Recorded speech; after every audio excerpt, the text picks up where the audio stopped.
Boa noite, bem-vindo, bem-vinda a mais uma edição do Nordeste News. Confira agora os principais destaques de hoje. Nordeste dispara número de investidores no Tesouro Direto. E mais, governo vai suspender novas taxas na conta de luz para quem gera energia solar. E polícia apreende cerca de 36 quilos de maconha do tipo flor em São Cristóvão. E a operação em Fortaleza combate esquema milionário de pirataria de filmes e séries em streams. O Nordeste News começa agora.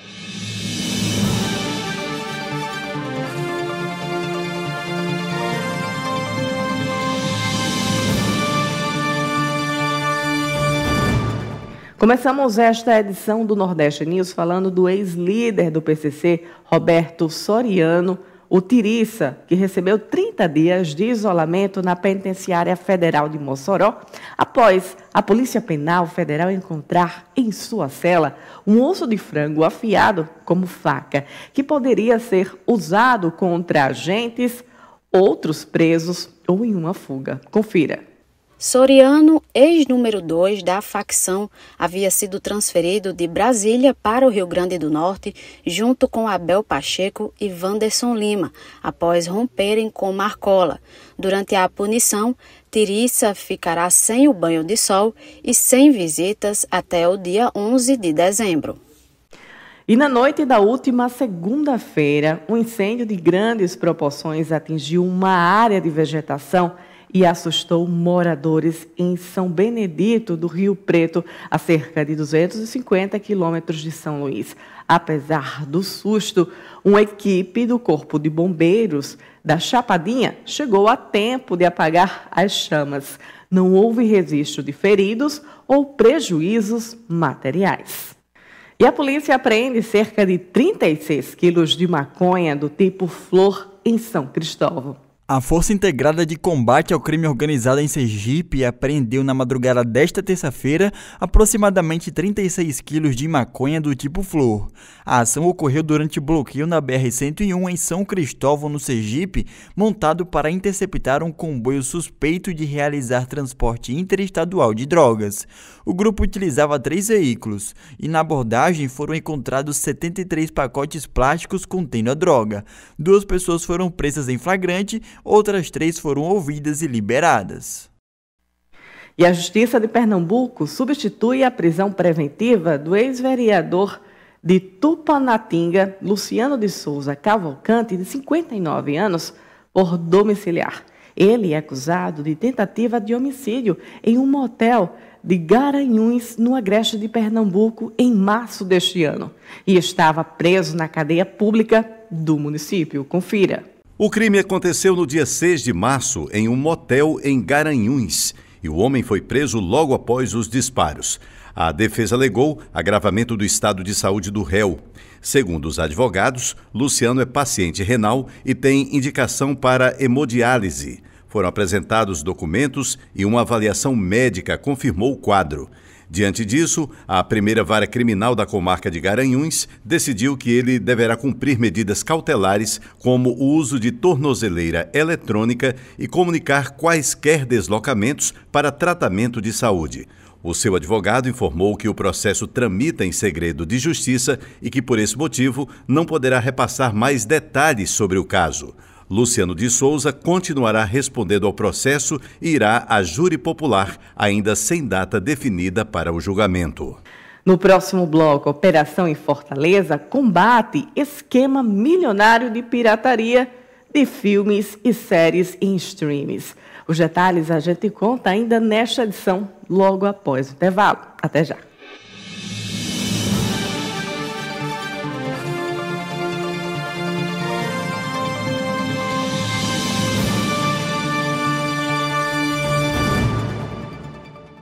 Quer ficar por dentro de tudo que bom que rola aqui no RN? Você não pode perder, então, o Achei RN na TV, todo sábado na telinha da TV Trampolim. Estaremos aqui ao vivo todo sábado a partir das 13 horas na TV Trampolim, afiliada da TV Gazeta, canal aberto 29.1 ou pelo YouTube. Você não pode perder.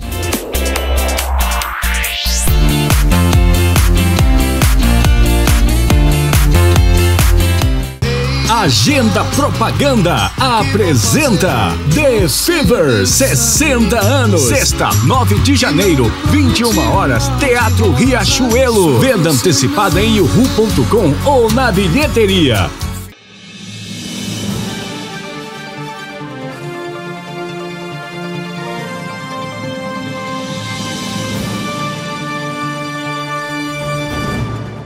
Voltamos com o Nordeste News.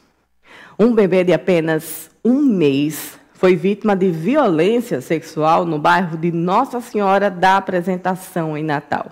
A suspeita é a companheira da mãe, uma jovem de 19 anos que fugiu após ser flagrada no momento do ato. A mãe havia deixado a criança aos cuidados da companheira enquanto tomava banho e, ao sair, viu a suspeita retirando a mão de dentro da fralda do bebê. Ela escapou da casa logo em seguida. Guardas municipais e equipes das rondas foram ao local, mas não encontraram a jovem. A mãe e o bebê foram encaminhados ao projeto Abraçar da Polícia Civil, onde a criança passou por exames e recebeu atendimento especializado. A Polícia Civil abriu investigação e busca localizar a suspeita. Informações sobre o seu paradeiro podem ser repassadas aos canais oficiais de denúncia. E agora a gente volta a falar da greve dos motoristas de ônibus, que chegou ao 5º dia nesta terça-feira e ainda sem previsão de encerramento. São 2 empresas com atividades paralisadas por atraso nos salários e cerca de 30 bairros afetados pela redução do transporte público em São Luís. Na última segunda-feira, o impasse entre a Prefeitura de São Luís e o Sindicato das Empresas de Transporte continuou, com os empresários cobrando o repasse de 100% do subsídio pago pela Prefeitura para regularizar o salário dos motoristas.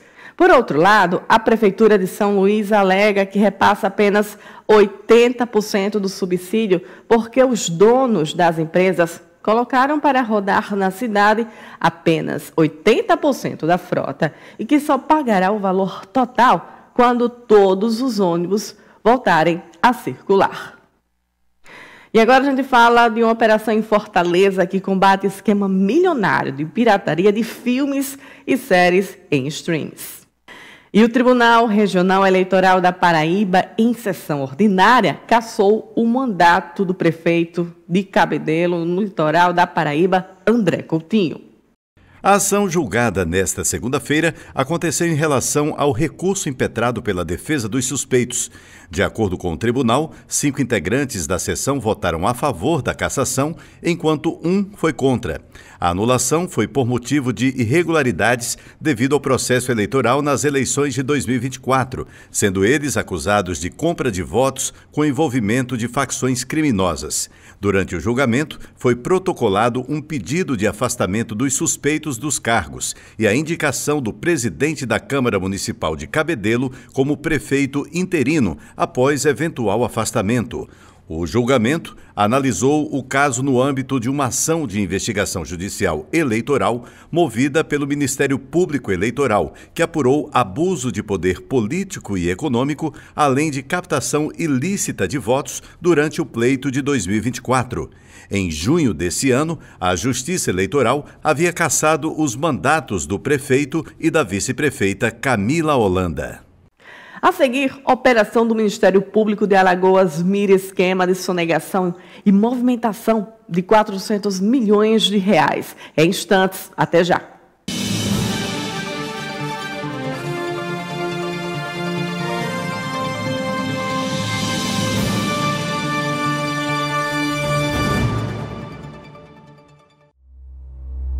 Luz, câmera, ação. As TVs Trampolim e Metropolitano apresentam Cine Show Potiguar, o cinema feito aqui com a cara, o sotaque e a energia do nosso povo. Histórias potiguares que emocionam, divertem e inspiram, direto da TV e também nas ruas, com o Cine Show itinerante, levando arte e cultura por todo o interior. Não perca!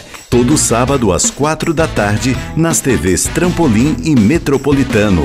Esse programa tem o incentivo da Lei Câmara Cascudo, Fundação José Augusto e Governo do Estado do Rio Grande do Norte, com o patrocínio da Rede de Postos Domingos. Cine Show Potiguar, o cinema da nossa terra para o nosso povo.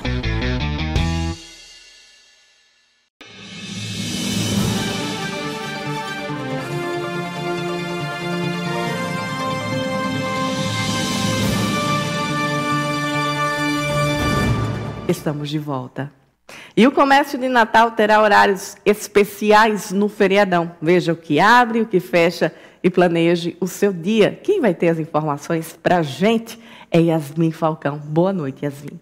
É isso mesmo, Natal terá funcionamento diferenciado durante o feriado nacional da Consciência Negra, amanhã, quinta-feira, dia 20, e o feriado municipal do dia da Nossa Senhora da Apresentação na sexta-feira, dia 21.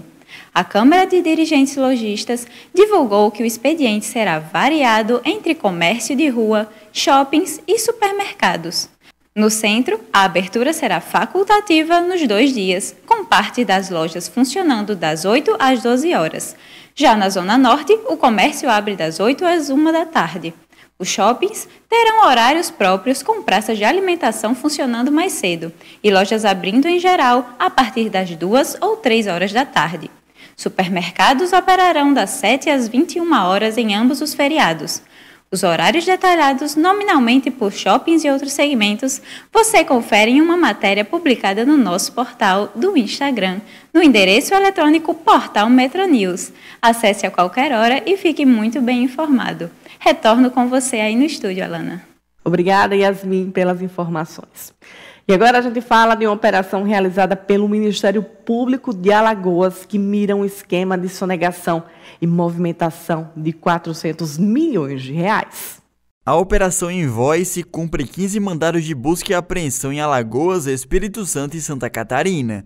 O grupo investigado envolve 4 empresas de importação e exportação e 11 pessoas físicas. A investigação apura o esquema de sonegação fiscal e lavagem de dinheiro responsável por movimentar cerca de R$400 milhões e sonegar mais de R$40 milhões dos cofres públicos. As apurações apontam indícios de sonegação fiscal, apropriação indébita tributária, falsidade ideológica e lavagem de bens. A Secretaria de Estado da Fazenda ainda deve atualizar os valores sonegados.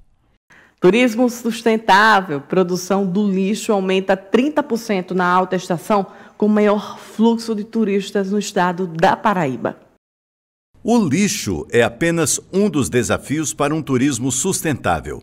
Dados da Enlur, solicitados pelo Núcleo de Dados da Rede Paraíba de Comunicação, mostram que nos meses de alta estação, como janeiro e fevereiro, a produção de lixo aumenta em 30%. Em dias normais, são produzidas 1.000 toneladas por dia. Já no veraneio, são 1,3 mil toneladas diárias sendo recolhidos. 1/3 desse volume é de descarte irregular, totalizando 433 toneladas por dia. No início deste ano, a Paraíba deu um importante passo no desenvolvimento do turismo estadual, sendo oficialmente reconhecidos no mapa do turismo brasileiro. Reconhecimento esse que amplia a visibilidade do estado no cenário nacional. Em 2024, o número de viagens nacionais com a Paraíba como principal destino aumentou 7,3%, segundo a PNAD do IBGE. Até maio de 2025, a Paraíba apresentou alta de 22,3% no número de turistas estrangeiros, que a acolheram como principal destino no Brasil, cabendo assim aos municípios ampliar áreas de preservação, fortalecer políticas de coleta e destinação de resíduos e abraçar iniciativas de turismo. No próximo bloco, terras indígenas na Bahia têm portarias de demarcação assinadas na COP30. Nordeste News volta já.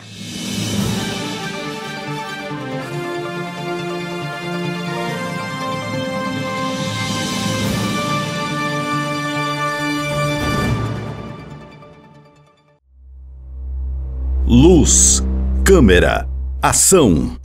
As TVs Trampolim e Metropolitano apresentam Cine Show Potiguar, o cinema feito aqui com a cara, o sotaque e a energia do nosso povo. Histórias potiguares que emocionam, divertem e inspiram, direto da TV e também nas ruas, com um cine show itinerante, levando arte e cultura por todo o interior. Não perca! Todo sábado às 4 da tarde, nas TVs Trampolim e Metropolitano. Esse programa tem o incentivo da Lei Câmara Cascudo, Fundação José Augusto e Governo do Estado do Rio Grande do Norte, com o patrocínio da Rede de Postos Domingos. Cine Show Potiguar, o cinema da nossa terra para o nosso povo.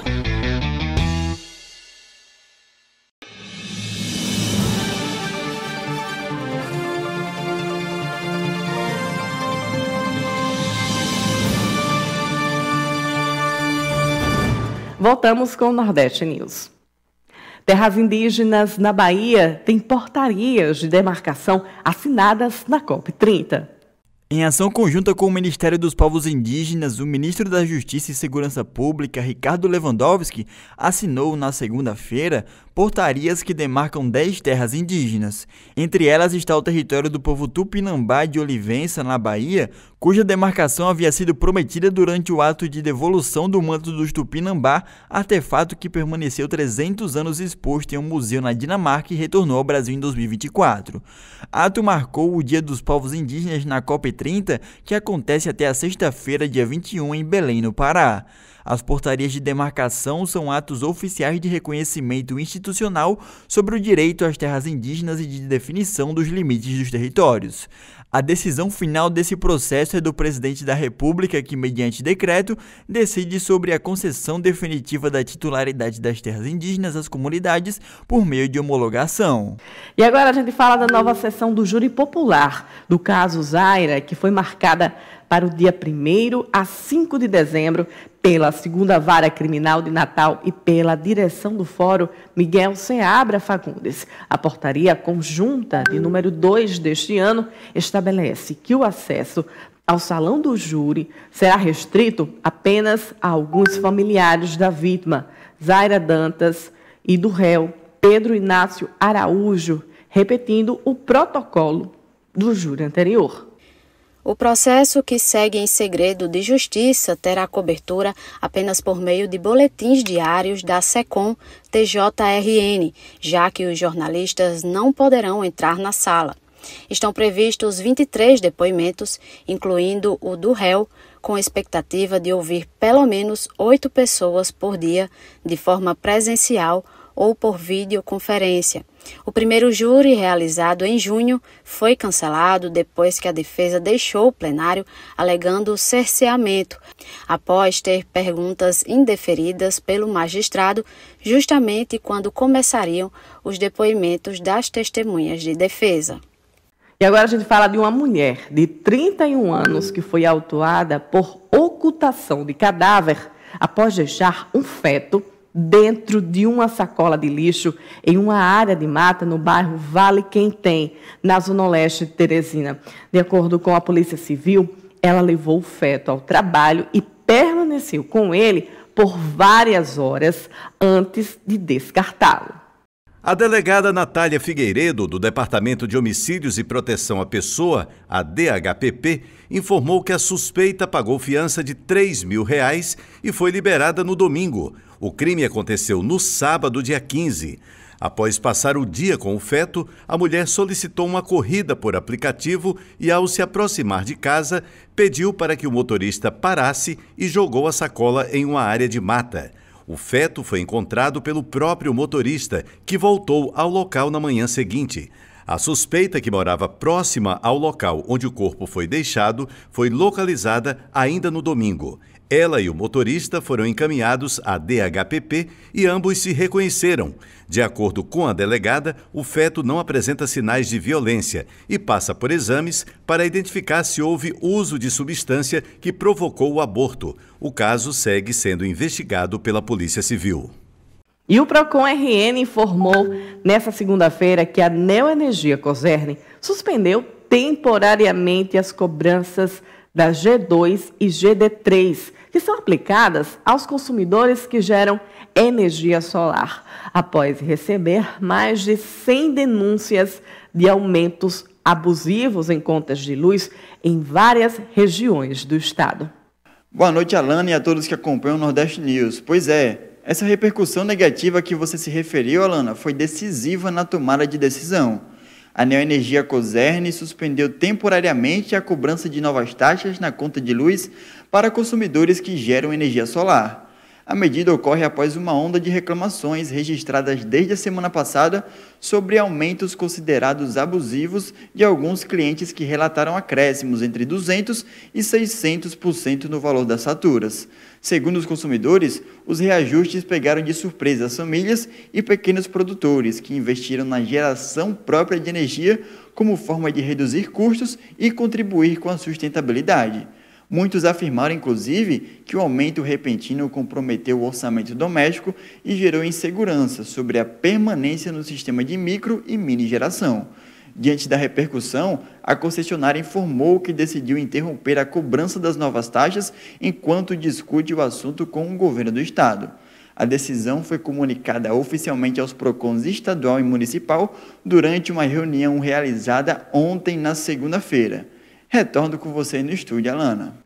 E agora a gente fala de esporte com o nosso comentarista esportivo, Pedro Neto. Boa noite, Pedro. Muito boa noite, Alana. Muito boa noite a você que está aqui no Nordeste News. Alana, daqui a pouquinho teremos em Currais Novos uma partida isolada pela segunda divisão do nosso campeonato, que pode decidir muita coisa, Alana. Porque se o Baraunas vence a partida que começa às 20 horas e 30 minutos, Baraunas e QFC já estarão classificados para a primeira divisão do ano que vem. Se der empate, Alana, o QFC estará classificado, mas Baraunas e Potiguar vão decidir na última rodada. O Baraunas jogando contra o QFC em Natal e o Potiguar jogando em Açu contra a equipe do Mossoró. Por isso que é tão importante essa partida daqui a pouquinho. Se você me perguntar, Pedro, tem um favorito? Digamos que o Potiguar, por jogar em casa, poderia ser botado como favorito, mas o Baraunas vem numa crescente desde a chegada do técnico Igor César ao comando da equipe. Então, eu prefiro aguardar. Mas amanhã eu volto, Alana, contando como é que foi essa partida e, principalmente, se teremos 2 classificados, 1 classificado ou nenhum classificado daqui a pouco. Tá bom, Alana? Muito obrigado, uma ótima noite e até amanhã, se Deus quiser. Obrigada, Pedro, pelas informações. E assim a edição desta terça-feira vai ficando por aqui. Agradecemos a sua audiência. Amanhã, quarta-feira, a gente volta neste mesmo horário. Até lá.